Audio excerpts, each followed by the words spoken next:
Pakita mo, sige. pakita mo. Ano yan? Iyo. Okay, sige. Dapat kada segment may ano tayo eh. May galaw eh. Yan, oo. Oo. Si Talia yung ano eh. Ano Yung ganyan, kay Talia. Ibon. Tapos yung kay Jun yung clap. Yung clap. Ito ngayon yung Sa sa'yo. tagi kaya gayon naman sa atin. Okay, sige. Yan. Ano bang topic mo ngayon? Exercise kasi yun, pero ito naman hindi naman to exercise, Rina, ha? Ito naman yung proper posture lang natin. Yung sitting properly at saka standing properly. Ano ba yung Tama. guidelines? Ano ba yung tama? Paano ba tumayo? Paano ba umupo ng tama? So nakikita natin sa picture dyan, unang-una, dapat daw sit in the chair and straighten your back. So dapat hindi po nag-slouch.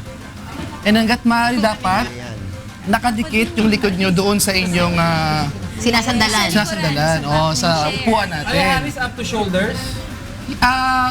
Yes, oo, dito. Naka-shoulder, naka-flat ka dapat. Pero ang dapat naman gawin dito, dapat is yung ating shoulder naman is nasa likod natin slide. So dapat chest out. Okay. So naka-chest out tayo. O wag naman masyado. Oo. So nakita yun yung una, di ba, naka-egg. So sobrang-sobra naman yun, no? Nakalabas talaga. Nakalabas yung kanyang chest. Talagang naka-bend, no, sa likod. So sa yung may O, yun ang tama lang. No? Sakto lang po yan. And then, dapat din kasi yung buttocks natin nakatouch dun sa back ng chair. So nakadikit dun sa likod. Hanggat pa, para may support. Tulad niya sa upuan ninyo, di ba, dapat na doon kayo sa dulo para may support siya. And then second, sa paa naman to, make sure your feet touch the floor. So dapat, nandun yung paa natin nagre-rest sa floor. Uy, may katanungan ako Oo. kung paano sa mga katulad ko na maliit na hindi namin touch yung floor? Kung meron siyang footrest, Tignan mo, yung foot. touch naman eh. Okay. Oh. Actually, dito, kung kunwari sa mga Mag-heels ka na matataas na upuan, kung may footrest yan, doon mo ilagay sa Doon mo na footrest. ilagay. O kaya naman, kunwari, walang footrest, tapos mataas, ang sabi nga, suggestion nila is maglagay ka ng something na pwede mong patungan. So kung nasa bahay ka na naman, kicks, like yung box, o yung maliit na stool mo, Apple pwede mong, box. Pero pwede mo siyang, diba, Harry, yes, pwede ka a little to the edge. pwede, yes, oo. Tapos naka-straight. Yan ang training ng Umabante mga ka ng konti. contestant, di ba? Abanti ka ng konti, Ayan. tapos hanggang Beauty mataas. contest, ganun eh. Naka-straight Yes, body. oo. Basta straight mo lang din yung back. Mga beauty queen, ganun umupo. Tapos ang next, sabi dito is keep your knees at about the same height as your hips. So dapat is balance daw yan. Ano Kita nila yung ninyo. Monica training? So yung suggestion ni Doc, okay din yun. Pero kasi pag prolong, pag matagal na, medyo magkakaroon ng pangangalit. So may buttocks din natin, nakakangawit. So ideally, sabi nga, di ba kaya may ergonomics tayo, di ba? So maghanap ka kung ano mas magiging convenient and comfortable para sa atin. So huwag ka uupo sa masyadong mataas kung hindi ka naman Kung hindi ka naman talaga mataas. kung hindi ka mamatangkad kasi di mo rin maabot yung sahig. And then, sabi nga, allow a small gap between the back of your knees and the front of the seat. Dito naman yung sa upuan natin, di ba? Yan. Misa kasi pagka masyado siyang pasok, para masakit na rin doon sa likod ng tuhod natin. So medyo dapat may konting space dito. Yeah, so makikita natin sa picture natin kung ano ba yung ideal. No? And then, avoid tensing your shoulders and rest your arms on the arms of the chair or on your desk so that they are parallel to the floor. So yung puno dapat daw is nakarest yung ating kamay.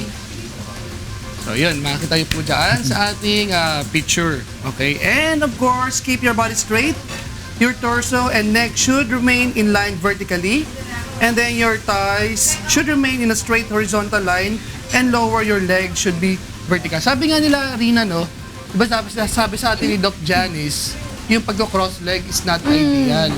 Actually, isa din sa nakita ko sa research pala kasi, alam mo Doc, meron pala na leg length differences. Mas mahaba yung isang paa mo as compared sa isang paa mo. Totoo.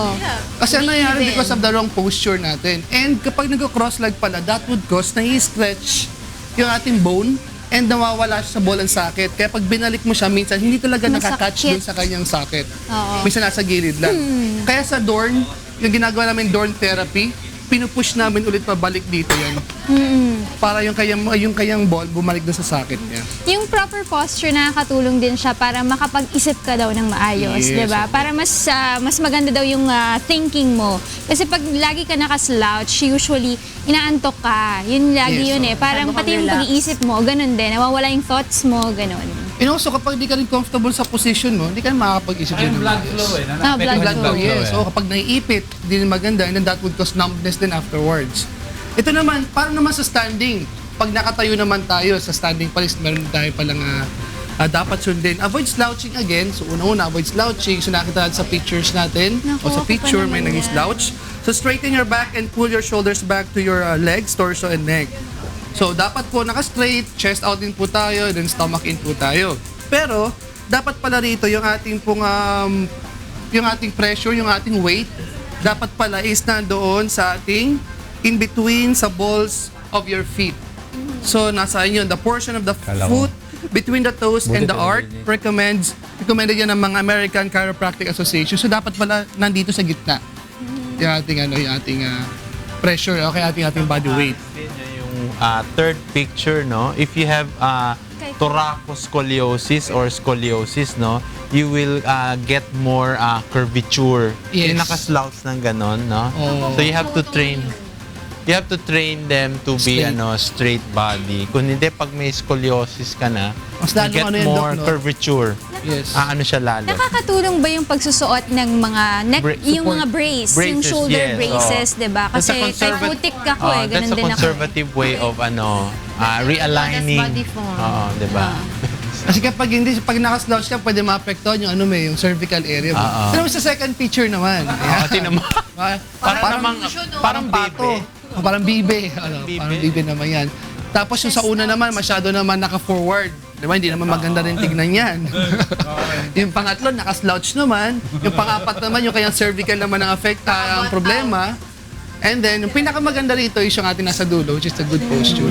Sabi nga daw nila, para daw malaman mo na good posture ka. Hindi mahulog. Parang laging isipin mo daw meron kang libro sa ulo mo. Sa ulo. Para mabalanse. alam mo na balance yung Paano pagtayo. naman yung mga laging naka-heels, 'di ba? Paano naman yung kanilang standing posture dapat? Kasi 'di ba mas more on nag-exert sila ng effort para lang maging good yung posture nila. Kaya ang mapapansin usually, di ba, ang pagod nila, yung discomfort sa lumbar Lower back. area nila.